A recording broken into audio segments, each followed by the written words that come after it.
أعوذ بالله من الشيطان الرجيم. بسم الله الرحمن الرحيم.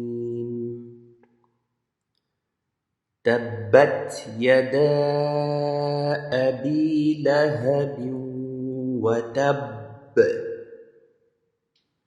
ما أغنى عنه ماله وما كسب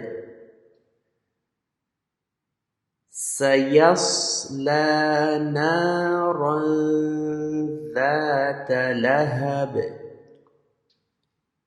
وامرأته حمالة الحطب في جيدها حبل من مسد